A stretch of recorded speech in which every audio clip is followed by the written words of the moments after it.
I'm Darrin Knill. And I'm Anthony Spraggett, and the highest and best use for us is mixed-use development.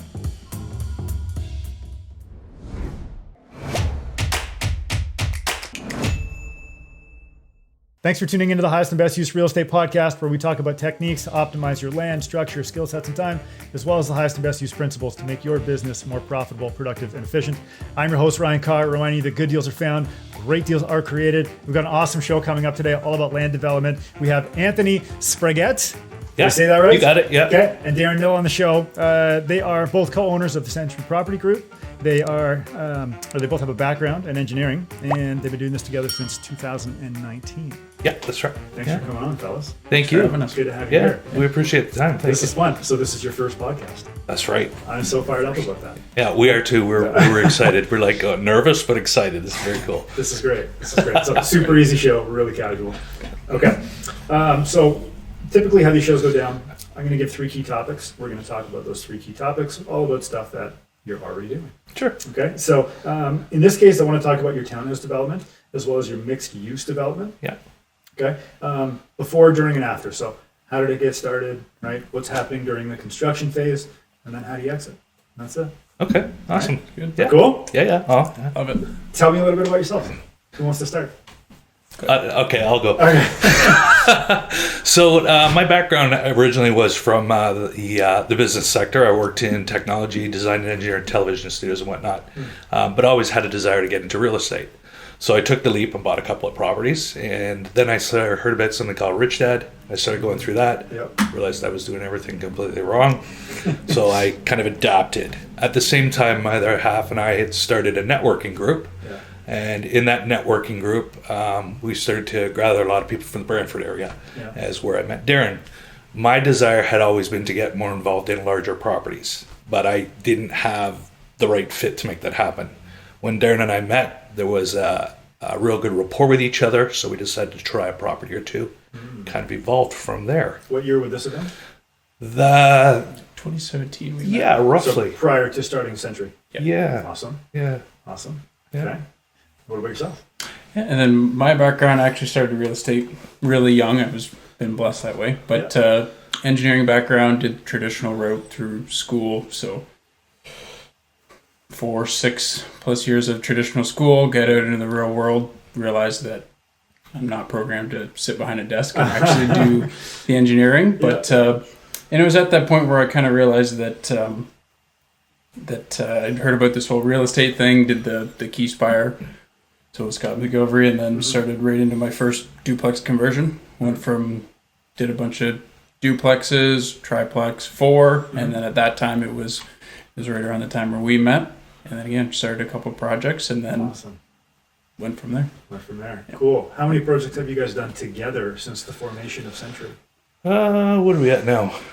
I would say we're probably leading into our 9th project. Yeah, a lot now is land development, but before that was some smaller, up to an 18-unit conversion. We typically would find older age buildings and renovate and convert them. Nice. That was basically the model, and it's just adapted from there over time, right? I had a guy on the show recently, and he called it adaptive reuse.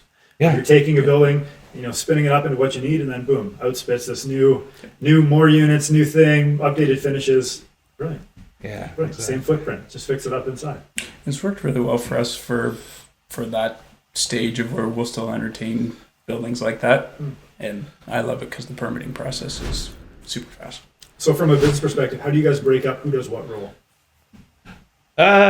So Darrin deals with all the engineering side. Yep. Everything engineering related. So from the concept of starting out, it was us doing everything hands-on. We were out there pouring the concrete and everything. Right? So, and then we kind of grew to a staff point. But Darrin deals with all the management engineering side. Okay. And then I'll deal with all the ongoing property management and a lot of the finance side in terms of the generating awareness, building partnerships with people. Yep. Darrin's also involved in that. But we really have a fine line to make sure the company understands operationally. If it's engineering, don't ask me. Yeah. And if it's the other side, don't ask Darrin. That's so and it key. keeps it. There's not too many cooks in the kitchen. That's so key. Because especially when you have people that rely on you, sub trades or what have you, if they're going to you, but they should be going to him, they're getting misinformation. Yes. Yeah. You got people wasting time, which translates to wasted dollars and slower projects. Yeah. Yeah. Okay. What else is happening behind the scenes on the business front? It's an interesting question because it's constantly changing. Yeah. And for us, really, from where we started to where we are now, was it took a lot of reaching out to get mentoring and coaching to kind of move ourselves up. That's a constant thing. But then it's also applying what you've learned and knowing you're going to make mistakes and kind of adapting through those. So from where we are when we started to where we are now, there's a massive difference between dollars raised. There's a massive difference between how we acquire financing, how we build those relationships. There's a huge difference in how we approach a project based on the partnerships we have with appraisers, lawyers, to understand the metrics. Also, networking within the area. So we're really focused in one target area locally because we can build our brand out. We have access to opportunities that may not always be available to others. So it's a constant adaptation, but really to make sure that we're doing checks and balances all the way through. Right. I don't know if that really answers the question, but it It gives does. you... Well, it does. There's a lot of things that we can touch on there. I mean, I think one of the things, being the highest and best use show, like what is it that defines a good deal for you guys? What makes something highest and best use or worthy of your time? That's a good question. Do you want to take that or do you want... You can start. I'll jump in. Okay. Pass it off. When we started, it was, hey, this looks like a cool building and we'll do the numbers. Visually. Yeah, Like perfect. meaning it's really bad shape. There's like mold everywhere. It's what we want. That's right. So we can build it out and the numbers work. Now it's more targeting areas with potential growth. So one of our models we just did was we converted a bank, but that plot of land had access to other areas of land. So our approach was to buy that and work on other surrounding areas to be able to build out larger. And that model has worked on the past 3 projects we've taken on. So we will Was that a always... land assembly? Not necessarily, but yeah, over time it's turned into that. Oh, Yeah. Interesting. And it's like, Darren will touch on it much more than I can, because I'll just go, yeah, and he'll go, no, it's X, Y, and Z. But Hang on, we need the technical perspective. yeah. So the project that he's talking to specifically was an existing building. Yeah. So it was an existing building, pretty landlocked. The The bank. bank. Yeah.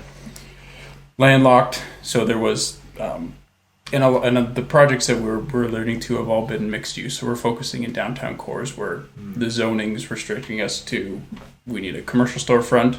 Yeah. And then the rest we can have used as residential. But as Like long as from storefront up. not we even so again zoning's different wherever you're going. Sure. But so we keep 50% of the main floor needs to stay commercial, and we can actually use that other 50% as residential, and then generally Really? residential above and above. Are they restricting you, assuming it's like a Main Street downtown core, does the front half have to be Yes. storefront? Yeah. Okay.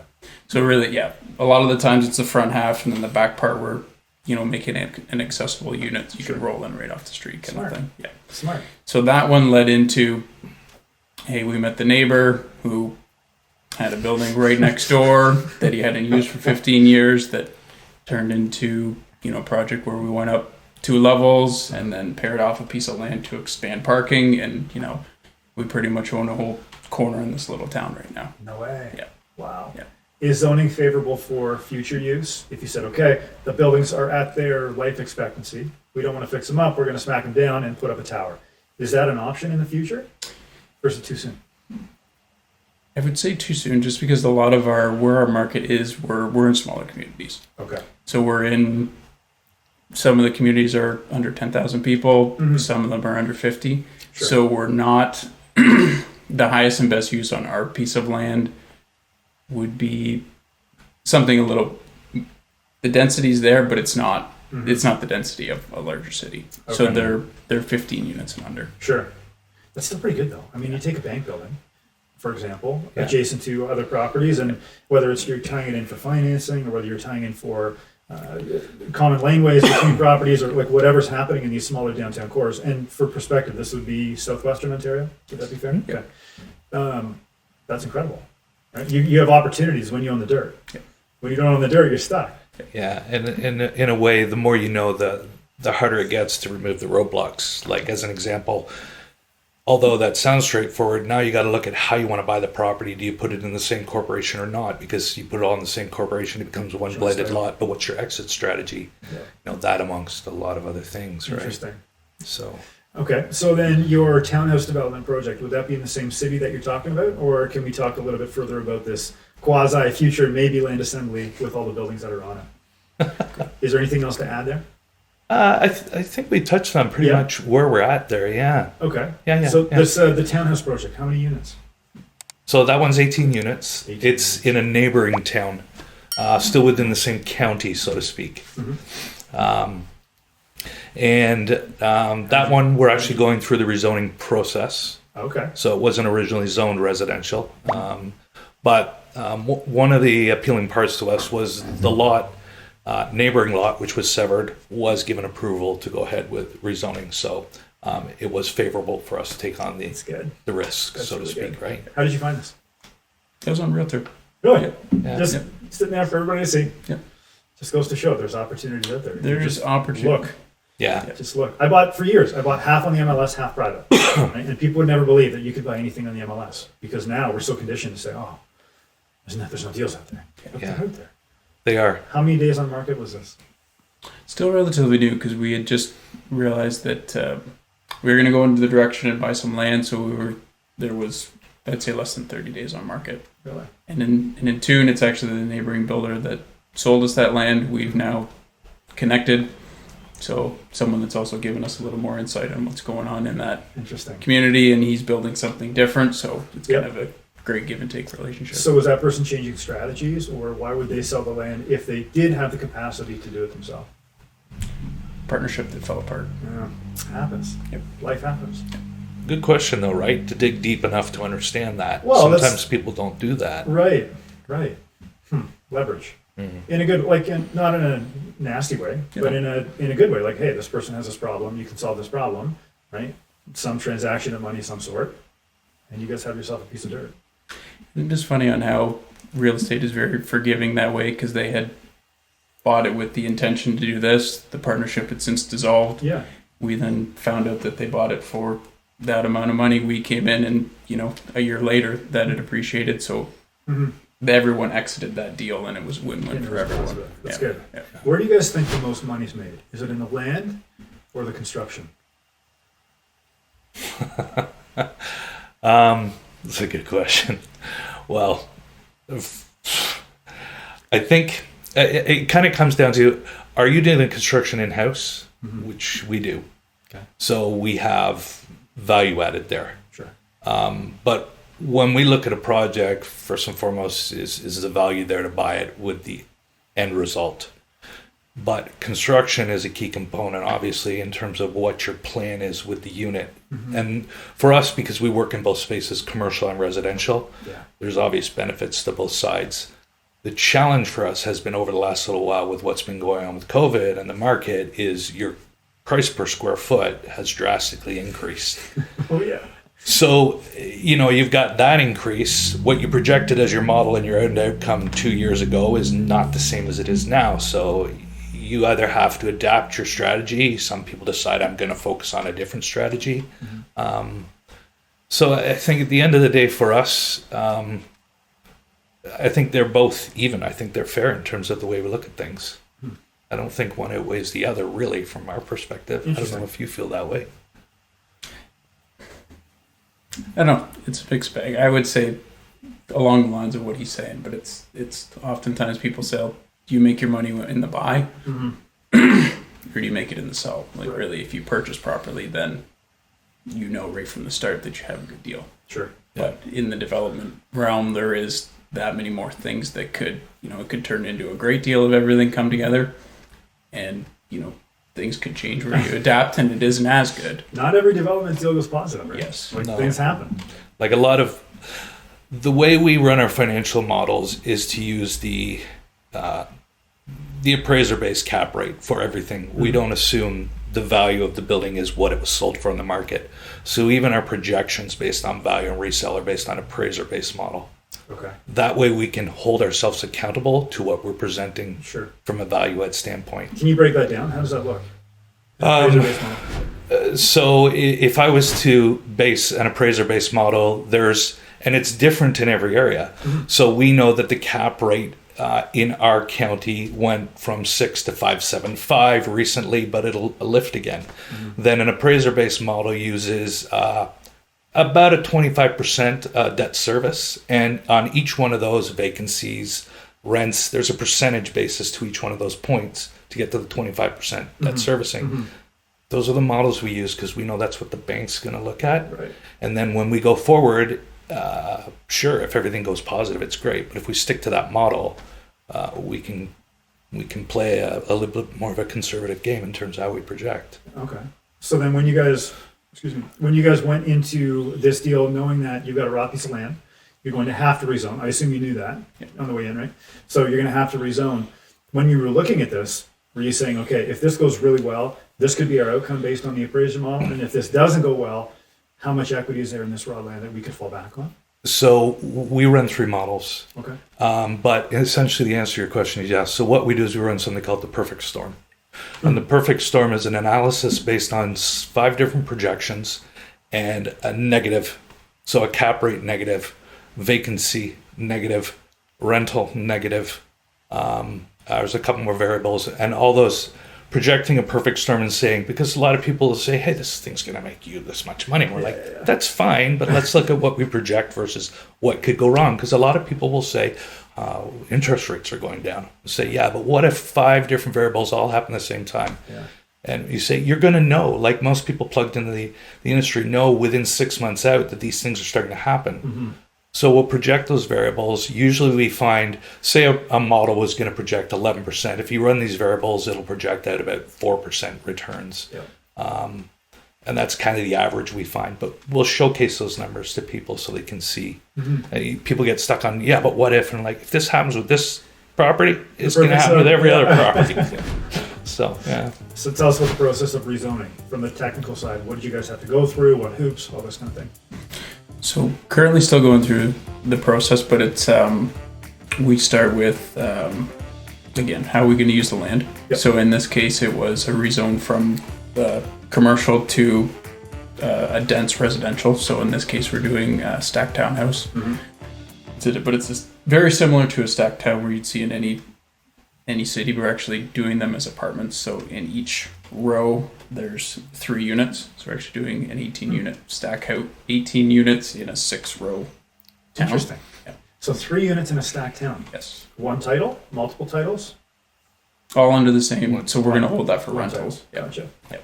But there's a lot of favorable attributes of a house that you can replicate in this style, whereas a traditional apartment building where you're coming with an a common area, maybe there's an elevator. So this is a little more attractive on a smaller scale to someone that's looking to take the step before moving to a house or buying a house kind of thing. So 18 units of density, but a different built form. So people feel like they have a home instead of a unit. Yes. Everyone has their own entrance right to their unit. A lot of them have their own balcony. So a lot of give and take from the good things of the residential and the good things of the apartment space to kind of come together in one. Yeah. Could you ever convert to condo down the road? You could. Yeah. Yeah. That's an interesting way to build, right? Because you get the positives of the rental, the long-term gain, and then at some point, if the building becomes vacant, you just start picking off condos one by one. Yeah, it'd be great, wouldn't it? Wow. Very cool. And even in the mixed use stuff, we still have that. The process would be a little bit different, but versus selling an entire building, all of our units are built like condos. So if you wanted to choose and separate one and sell them, then we could use those as exit strategies as well. The one of the things we apply to what we do in every case is with because we focus in one area, we have access. We have quite a few rentals. We'll survey our existing tenants in the new builds versus the old, and we'll say, what would you like more if you could? Would you like more square footage in your bedroom? Would you like an island? And we're surprised by what comes back, but those things are what we apply to our next phase of builds. Because that's what they're looking for, right? Smart. So we adapt to our existing base and we inquire with them to kind of apply. Yeah. What do they come back with? What do they say? A lot of people don't want as much closet space as they do want a lot more living space. Finishes is one thing. You can talk to them about finishes, and not always looking for higher end, but it also depends on the demographic, right? You want backlit quartz. Yeah. Okay. Maybe not an option for this rental property. Yeah. So you'll give them that kind of well-rounded thing of questions and kind of see what comes back. But it's usually living space, not so much bedroom size, and usually entryway, things like that. But it helps us because it's constant changing and adaptation of design. So nice. So in this project, in terms of finishes that you will end up choosing, what do you think you guys are looking at, and how does that affect your construction budget? Let's talk about the build. So we're at the stage now where a lot of our finishes are the exact same finishes that we've done in the previous build. Yeah. Very cookie cutter at this point. We know where we're white shaker cabinets in the kitchen, laminate countertops, double sink in the island, whether or not the layout has an island, and vinyl plank flooring, same color scheme, same trim, but that's dishwashers. You go dishwashers, yes, always dishwashers. Tenants pay more for dishwashers. They love it. They do. The lift on a dishwasher is spectacular. Yes, and then depending on the only factor that we kind of play around build per build is where does the laundry go? Is it in the unit, or is it shared amongst the floor, or is it a large room that's shared amongst the building? What do your tenants say about that? What do they prefer? It depends on area. And even though we're in a smaller community, smaller county, there are pockets. Okay. So really it is perceived value. So if I have laundry in my unit, the perceived value of that rental is going to be higher than... Sure. That's how we base it. Sure. If you had to average it out, what do you think a unit that had in-suite laundry versus laundry in the basement that's common? Yeah. Right? What do you think that unit would generate over the next? So I would say you're probably looking at, I would say the lift in value is probably around $150 $150 a month per unit. That's incredible. Roughly. Yeah, per unit. Yeah. Yeah. Times 18. But then deduct off what you're making on the pay and, So, but I would say it's roughly around there. It's just a guess, but. But it's a toss up. So it's, do you have X many washing machines per unit with the extra rent? Yeah. Or do we have, two washing machines per floor that 4 to 6 people share that are coin operated? Right. So it's I wouldn't say there's we haven't picked an exact, this is always the way we're going to go. It always depend on the building and the layout. Sure. But yeah, that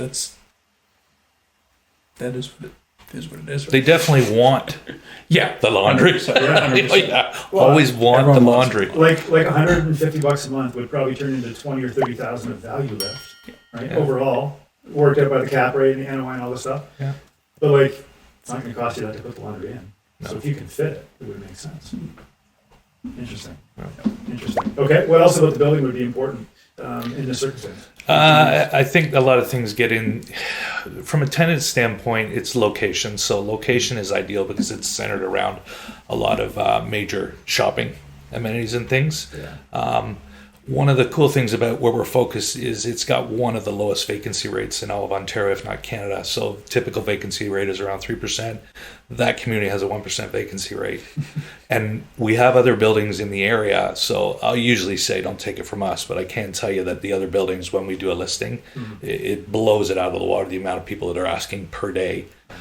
So now it's a matter of not taking advantage of people, but finding the right price point in terms of rental, right? Yep. It's important because, people got to live somewhere. So they're newer units, but we want to make sure we're hitting the right price point and the right type of tenant. Yeah. Right. Total build cost for 18 units? I think we're 3.6. 3.6? Yeah. Yeah. And how big is the building? 9,000 a level? 18, 27, 26,000 roughly, I think. Square footage? I think so. Around so that'd give you a unit. Are they all, what's the mix? Bachelors, 1 beds, 2 beds? One plus den and 2s. Okay. So then that would give you a unit of how big? They range from 625, 650 to just under 8. Yeah. Roughly. It's a great unit. Yeah. That's a good size 2-bed, 800 feet. New Yeah. building, stacked town, balcony. It's beautiful. I'm interested. Yeah. I'm moving in. I love it. So in terms of the actual project itself, once you're done, how do you exit? You sell it? You refinance? What do you do? Our model is to pretty much hold everything we do. Keep it forever. In some cases, we're doing condos, but yeah, we keep. And you will usually hold, the projection is up to about 10 years. Depends on the market, but the idea is to hold. Yeah, Refinance?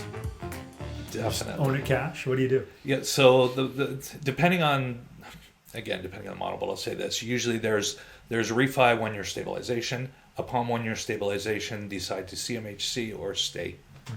And that really is a matter of how you're playing the dollars going forward. So Are you guys equity investors or cash flow? What do you typically prefer? we're in growth mode, so we're equity So you want it back. big time. Keep going. Yeah. Now there's a learning curve. Yeah. There's a deep dive right there, right? Okay. Tell me more. Well, you got to be careful in terms of, and you see a lot of stuff going on right now with capital raising and everything, but looking at how you're raising the dollars, where you're placing the dollars, how long you're placing the dollars in for, and being cognizant of the fact that you're working with partners. So if we're not cash flow right now, we really have to make sure that we have an overall value to our portfolio, and there's a threshold. Never exceed threshold, but we need to make sure we're utilizing as much equity as we can, right? Threshold as in maintain enough reserve, cash flow, whatever. Yeah. If there's ever I need X amount of dollars back. Yeah. Oh, okay. How are we going to do that?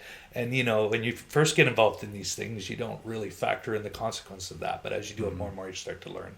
Yeah. The reality is You it can happens. scale up happy or you can scale up problems, right? If you're not on point with your math. Yeah. Definitely. Have you guys ever been in a situation like that? We're like, oh, geez, we got a little too dialed on the leverage on this one. Let's pare it back for the next one. You ever been there? Not too much dialed up on the leverage, but we had some cash calls. Okay. So what does a situation like that look like? Can you share? Yeah, we can share. Yeah. Usually there's a vetting process with anybody, lenders or people, and you go through the steps you can to make sure everybody understands the risks in terms of the participation. But there's always the potential that for whatever reason something's going to go on. Hence COVID, something goes on, somebody needs their dollars back. So we had 2 cash calls within the period of a 2-month span. The cash calls were considerable dollar amount, like more than $500,000. Sure. So for us, it's to make sure that there's something or some capacity to be able to deal with those things. And that's always in the back of our minds, no matter what we do. But yeah, it happened. Yeah. And it's not fun. No, that's not fun. Like that's your liquid. Yes. Yeah. Things that we had planned moving forward, but hey, we figure out how to come up with that and make sure everyone's happy and continue to move forward. So how do you dig out of that hole? Like it wasn't even your hole to begin with, and now you're in this hole because somebody needs their money back. How do you dig yourself out of that hole to help that person? Or how did you guys do it? Not how do you do it, how did you do it? How did we do it?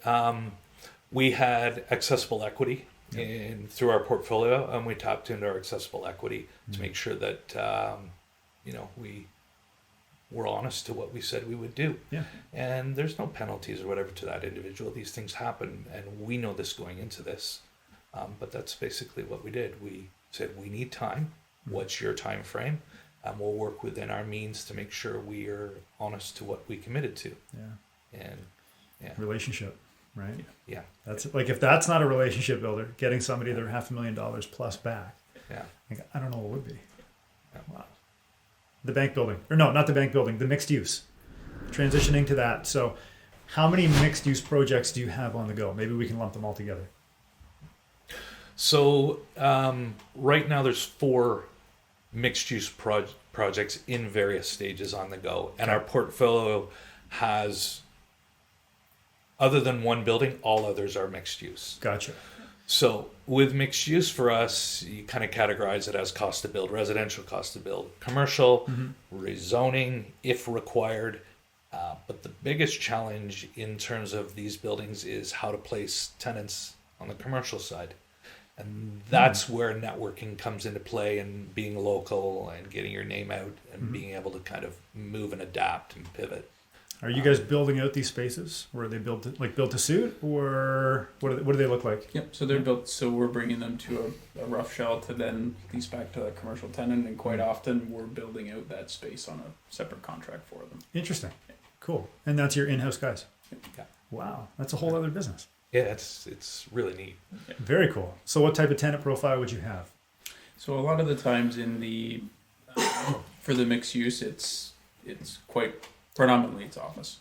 Yeah. So it's office or small restaurant, or something that's in a small, like under 2,000 square foot footprint in a downtown core. So to date, that's been predominantly office with. We built a brewery in one of our buildings, kind of thing. So that was a very cool project. Are you a patron of said brewery? Oh yeah, quite frequent. Yeah. It's great. Like we just did a big get together, right? For friends and family and people who've supported us, Big Pig Roast, and all these different commercial units. They kind of come together and support you. So the brewer was there with their givings and Their banks and their givings, and so it's a way to kind of support everybody in what you're doing. Great. We try to pull things together as much as we can. How do you typically finance these projects? When we first started out, we had a pretty good support group.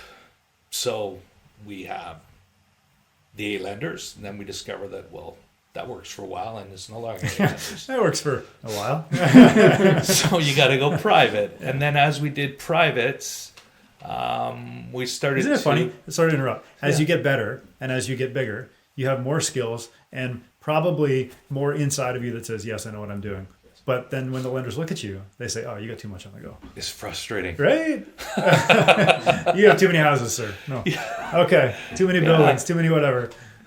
So it's just frustrating, but it's because you don't have the answers, so you have to learn, right? So we've kind of gone from that to privates to, these odd things happen. We had somebody who was renting a unit, a corporation, who then we interfaced with, was referred to us through a third-party contact that they actually lend on real estate, which we discovered they lend, and they lent on one of our projects. That led to somebody else. They lend on projects. So it was networking. But at the same time, we're like, we want to look at other models. So then we started to get into, what's this LP thing? And what's this REIT thing? And you go down the path of mentoring, and you start to learn more about them, and you dip your toes in the water of that, which then leads to more questions. Well, great. An LP is a structure and it does this, but you got to raise the dollars. But the dollars have to be raised through accredited investors. Well, what's a accredited investor and how do you find them? And it's just constant growing things. So where we are now is to start to structure things in a larger capacity, where either it's a limited partnership or a REIT, as well as utilizing connections we have with private mortgages. At the same time, we're starting, like you said, we're trying to build our confidence with a bank like Scotia and say, we can do this. And they're like, yeah, but you need to have a $20 million project. Yeah. Well, we can do it. Well, that's not good enough. Which means you have to be true to your accountant, right? Well, now we learned that a new lesson is we have to make sure all our accounting information is in order. And everything's tied into the next. Yeah. No. Financing. What are you thinking? Where do we go from here? Or where do you go from here? It's just going to be having the track record that right now the bank only looks at our project when they're finished. Yep. We're offering a return to investors and make it that much better if we can get a hold of bank money. Yeah. In our first position. So let's break that open. So with construction financing, your lenders are saying, hey, we would lend to you, but you don't have a track record, so we can't trust you. Is that the flavor? It's for the bank. So for the bank. Yeah, the bank is for the bank, not for private, just for the bank. Yeah. So then your business model would be to raise private funds now, GP, LP, or similar, build a bunch of projects out, so then you can then go to the bank for future deals and say, hey, look what we already did. Then you get cheaper money. Yeah. Interesting. Yeah. When can that take place? How many projects are we talking? Like break it down. So as an example with Scotia, they need to see a portfolio size or a project size of a certain amount. Right. Then you say, is every lender like that? Well, no, they're not, but they all need a cap in terms of project size. Some are more favorable to construction, some Like not. a Meridian would be different than a Scotia in terms of portfolio size to support. Okay. So knowing that, so going through that process, we understand those variables and where we need to be in terms of that. So we've started the process to build a relationship with the banks because that takes time. And then when we hit that mark, they'll know us and be prepared to lend on that size portfolio. But in the meantime, a lot of what we do now is trying to understand all those aspects, because it's like picking brains, 30,000 different brains to get all the pieces of the puzzle to put together. Yeah. Right? And the policy changes all the time. Constantly. Yeah. Yeah. So it's just a lot of back and forth in terms of understanding and putting all the pieces together and saying, okay. In the meantime, we just continue to establish contacts for us to continue moving forward and building. A lot of what we do at this point in time is, and this again is because we're local, is we're very focused with the business community and the Chamber of Commerce and building networks. Yeah. Because that'll kind of lead us to where we need to go in terms of relationship building. Do you think that's the best way to do it? Boots on the ground, meeting people, shaking hands, kissing babies, all this stuff. Like, is that the best way to do it, or is it better to go online? What do you guys prefer? I think it's a combination of the two. But if you're going to be local within your community and have a presence, that it needs to be a combination of the two. Which ties back into your goals.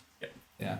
You can only be on social media so much, and everyone is going on there to intake their information. But if you don't actually show up to any of their events that are going on, then you're always that fictitious person on social media. That's true. Yeah. Because you become real. Yeah. Right? Yeah. When you're on social media, the internet, you're not real.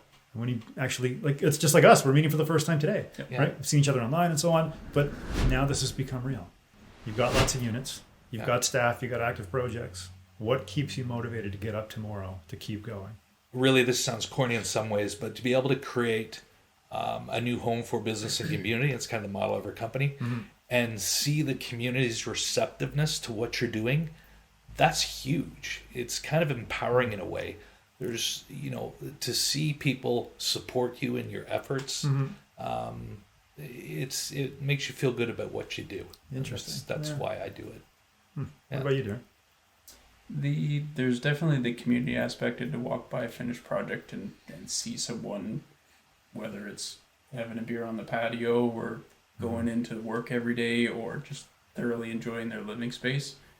But mine has shifted in the last couple of years to be as much about creating a business that can give back to our employees. We can't do anything without the great group of people that we have, and we want to make sure that we've got a business to be able to support their families and continue to grow. Neat. What have we missed? What have we missed on on the internal side of things? The motivation. Where do you guys see yourself in 5 years? Right? And then what is the path that you're taking to get there? I'm assuming it's many of these projects, but internally, what is your path to say, yes, you know what? This is my calling. I usually jump in first, so I'll do it again here. Do it. I once met with somebody who's kind of at that elite level of doing what they do, and I told them what they do, and then I explained I'm doing this with my partner. And they said, why would you want a partner? And then I said, I'm doing this, and why? And then I explained that my partner's age was different than mine. I'm older. And I said, for me, going in and seeing, and I've never said this to Darrin, the energy he puts into things makes me, it gets me to move quicker.